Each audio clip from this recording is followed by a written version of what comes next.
कुमार, जिनको अपना नाम याद नहीं रहता, वो एक ऐसे पद पर बैठे हुए हैं जिसके लिए कोई रूल अप्लाई नहीं होता है। कल की देखो, ऐसा है कि कुछ पार्टियां जो है वो नई पार्टियां, पुरानी पार्टियां, नई नवेली पार्टियां अपनी किस्मत आजमाती रहती हैं। जब किस्मत आजमाएंगी तो जो सत्ता में होगा उस पर ही जो है वो जो है वो हवा हवाई हमले करेंगी।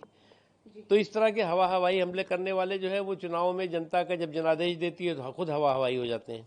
जी सर, तेज प्रताप को कल ने अपनी पार्टी से निकाल दिया, साथ ही पारिवारिक मामलों से भी उनको दूर कर दिया। देखिए, ये तो उनके परिवार का मामला है। कौन अपने परिवार में किसको ने रखना है, किसको अपनी पार्टी में रखना है, परिवार भी उन्हीं का है, पार्टी भी उन्हीं का है की है।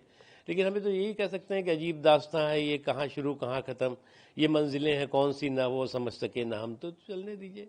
जी सर, ओवैसी को लेके, ओवैसी दिल्ली पे है जहां पर वो बहरीन में जाके लीडर से भी मिल रहे हैं। उन्होंने बोला कि पाकिस्तान जो है वो विक्टिम नहीं है टेररिज्म का, और साथ ही आईएसआई और जो उनकी आर्मी है उनको देखिए, पाकिस्तान टेररिज्म की एक ऐसी टेरिटरी है, ऐसी टकसाल है जो पूरे विश्व में आतंकवादियों का जो है वो उनको भेजती है, आतंकवादियों को का जो है वो सप्लाई करती है, और आतंकवादी पूरी दुनिया में जो की दहशत कर रहे हैं उसमें जो है वो कहीं ना कहीं पाकिस्तान के जो है प्रायोजित और पाकिस्तान द्वारा प्रोडक्ट जिनका जो है वो उत्पादन होता है वो आतंकवादी हैं। इसलिए पूरी दुनिया इस बात का दुनिया को एहसास है कि पाकिस्तान एक ऐसी आतंकी फैक्ट्री है जहां से अमन का फर्टिलाइजर नहीं निकल सकता और नहीं पैदा हो सकता।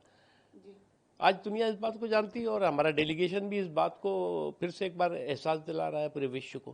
सर, एक आखिरी सवाल, जो जब इंडिया है वो 4th लार्जेस्ट इकोनॉमी बन गया है जापान को पीछे छोड़ के, और ऐसे ही चलता रहा तो 2 से 3 सालों में, देखिए, अगर आप देखें तो पूरी दुनिया के संकट और कंटक को पछाड़ते हुए भारत की जो अर्थव्यवस्था है वो संकट के समय भी स्टेबल रही है, और मजबूती के साथ एक स्टेबल इकोनॉमी के तौर से पूरा विश्व जो है वो स्टेबल ही नहीं, उभरती हुई इकोनॉमी के तौर से पूरे विश्व ने भारत को देखा है और भारत को समझा है। ये एक अच्छी बात है क्योंकि एक स्टेबल सरकार रही है और कैपेबल लीडरशिप रही है। उसका नतीजा है कि हमारी इकोनॉमी दिन दूनी रात चौगुनी बढ़ रही है।